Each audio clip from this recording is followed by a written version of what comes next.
में रामनवमी के अवसर पर हिंदू संगठन व करणी सेना द्वारा भव्य रैली निकाली गई। इस मौके पर नारी सम्मान संगठन व करणी सेना की अध्यक्ष सुंदरी ठाकुर ने क्या कुछ कहा, आइए सुनते हैं। क्षत्रिय महासभा की महाराष्ट्रीय मंत्री हूँ, करणी सेना की राष्ट्रीय अध्यक्ष हूँ और विवेक भाई ने यहाँ बुलाकर मुझे इतना अच्छा लगा कि ऐसी जगह बुलाया है कि जहाँ के लिए लोग आने के लिए तरसते हैं। ये मेरा सौभाग्य है कि मैं आप लोगों के बीच और इन महात्माओं के बीच खड़ी हूँ। इस लायक नहीं हूँ, लेकिन इस लायक बनाया ऊपर वाले ने कि आपके सामने उपस्थित हो गई। तो उसके लिए बहुत बहुत धन्यवाद विवेक भाई। और मैं ये कहना चाहूंगी महाराज जी कि लोग हम हिंदू हैं, ये सच है। अब हमको कहना पड़ रहा है क्योंकि हम कहीं खो गए थे। हम खो नहीं गए थे, हम खुद करके नीचे दब गए थे। कुछ हमारे में से लोग हैं जो हमें दबाने की कोशिश करते हैं। जिस दिन ये समझ में हर हिंदू को आ जाएगा ना, उस दिन हमें कहने की जरूरत नहीं पड़ेगी कि हम हिंदू हैं। तो इसी में से जब हम 10 लोग चलते हैं, उसमें से 2 हमारे साथ हमारे हिंदू ही होते हैं जो हमें पीछे खींचते हैं।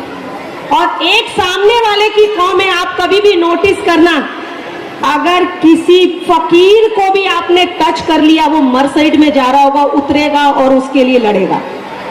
और ये हमारे हिंदुओं में महाराज जी एक ही चीज है, अगर उसको मार रहे हैं और मैं निकल रही हूं और मेरे साथ माँ या बहन भाई कोई भी चल रहा है, मैं कोशिश करूं कि भाई रोक ले गाड़ी, ऐसे ऐसे हो रहा है, अरे चल ना, कहाँ अपने को फटे में तू क्यों पैर अड़ा रही है, कैसे जाएं, जाने दे, फिर वो पुलिस कंप्लेंट होगी ना, ये होगा। इसलिए हमारी टांग हम आपस में ही खींचते हैं। इसलिए आज हम हर जगह कह रहे हैं हम हिंदू हैं, हम हिंदू हैं, हम हिंदू, हम तो हैं ही हिंदू और ये हिंदुस्तान भी हमारा ही है। तो बस मेरा कहना ये है कि एकजुट, जैसे जब ये कोई सभाएं होती हैं और जब हमको अपने झंडे दिखाने पड़ते हैं, तो थोड़ा ये सोचिए ना, ये यूनिटी जब होती है, ये यूनिटी बाद में भी रहे तो कौन सी बुरी चीज है। इस एरिया में मैं सोचती हूँ कि मेरा ही नाम चले, उस एरिया में वो ही है, वो सोचता है कि नहीं मैं आगे चलूं। इस में इतना कुछ पीछे छूट गया है, हम कर लीजिए, कहने की जरूरत ही नहीं पड़ेगी। मैं ये कहना चाहती हूँ, मेरी जितनी भी बहनें बैठी हुई हैं,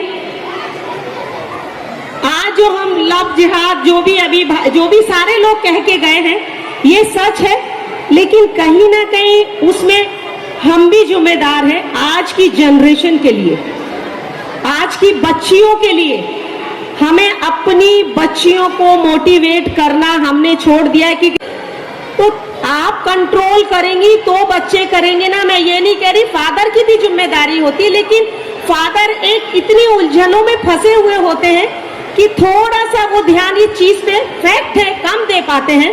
लेकिन ये माओ की मैं ये नहीं कह रही कि हर माँ बहुत बुरी है, कि हर बच्ची बहुत बुरी है। हमें जो भी है खुद सुधारना और उसे बताना है। मेरे 2 बेटे थे महाराज जी, मेरे 2 बेटे थे, मैंने बचपन में उनसे एक ही चीज कहा था, बेटा हर किसी भी कौम से शादी कर लेना, मुझे कोई ऐतराज नहीं होगा। जब वो 5-5 साल के थे, नो गर्लफ्रेंड, जिसका बोलोगे मम्मी शादी कराऊंगी, बस 2 चीज क्रिश्चियन और मुस्लिम छोड़ देना, जो कहोगे वो करूंगी। आप बच्चों को सिखाओ तो सही।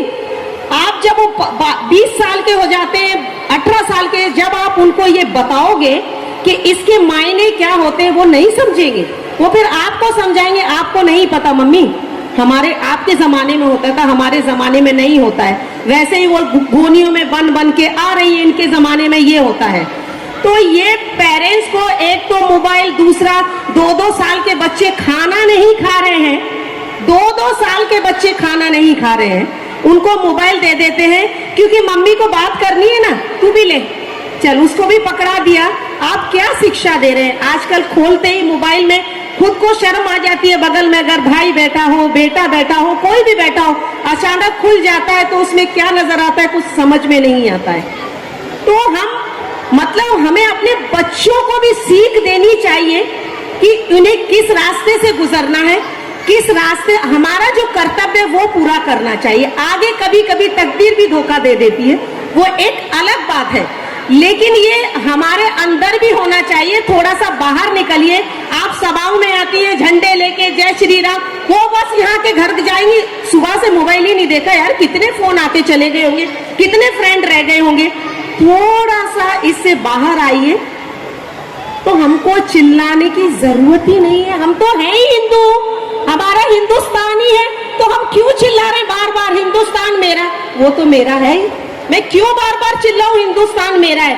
किसी और को चिल्लाने दो हिंदुस्तान हमारा है, तब मजा आएगा। ये हमें नहीं चिल्लाना है कि हम हिंदू हैं, किसी और को चिल्लाने दो कि भाई हिंदुस्तान हमारा है, और हम जबरदस्ती कहते कहो हिंदुस्तान हमारा है। वो क्यों कहेंगे? तुम तो खुद ही कह रहे जा रहे हो हिंदुस्तान हमारा है, कहते रहो। तो उसको समझो, हिंदुस्तान हमारा है। हमारा हिंदुस्तान कब नहीं था महाराज जी? हमारा तो आज भी है, कहा है। वो क्यों कहेंगे? तुम तो खुद ही कह रहे जा रहे हो हिंदुस्तान हमारा है, कहते रहो। तो उसको समझो, हिंदुस्तान हमारा है। हमारा हिंदुस्तान कब नहीं था महाराज जी? हमारा तो आज भी है, कल भी है और हमेशा रहेगा। ये संत ऐसे ही नहीं बैठे हुए हैं, इन्होंने मतलब पूर्वजों से चला आ रहा है। इन्होंने क्या अपनी जिंदगियां दी हैं लोगों को, अपने घर बार दुनिया का छोड़ के, वो इसीलिए तो बैठे हैं ना, हमें बताने के लिए। लेकिन नहीं, हम वो राह पे नहीं चलते हैं। तो मेरा ये सवाल है कि हमें ये बंद कर देना चाहिए। हम हिंदू हैं, सच में मैं कहती हूँ, सामने वालों को बोलने दो हम हिंदुस्तानी हैं। हम तो है ही, हम क्यों चिल्लाते बार बार? मैं सच में कभी नहीं कहती हम हिंदू हैं, हम हिंदू। मैं तो हूँ हिंदू, मैं क्यों कहूँ कि मैं हिंदू हूँ? कोई पूछेगा तो बिल्कुल कह दूंगी, नहीं मुझे क्या जरूरत है चिल्लाने की। और एक मैं ये कहूंगी, महिलाएं बैठी है, तादाद बहुत कम है, बट मैं ये जरूर कहूंगी कि आज की जो नारी है ना, थोड़ी भारी हो गई है। मैं नारियों से बड़ा निवेदन करूंगी, मैं एक नारी हूं, बहुत सम्मान करती हूं, जिंदगी करती रहूंगी, जिंदगी भर करती रहूंगी, बट कहीं कहीं मैंने वो सम्मान छोड़ दिया है नारियों का। मैं ये नहीं कहती हर चीज के मायने होते हैं। आप अपनी, एक तो मोबाइलों ने आधे घर तुड़वा दिए, आधे नहीं 80%। किचन में बहू खड़ी है, बेटी, मम्मी का फोन आ गया, क्या कर रही है? किचन में हूँ। सास कहाँ है? वो अंदर बैठी है, क्या कर रही? टीवी देख रही। बच्चा रो रहा है, अरे छोड़ना उसको, बोल किचन में जाने के लिए। क्या शिक्षा देते हो आप अपने बच्चों को? क्यों शिक्षा देते हो अपने बच्चों को ऐसी?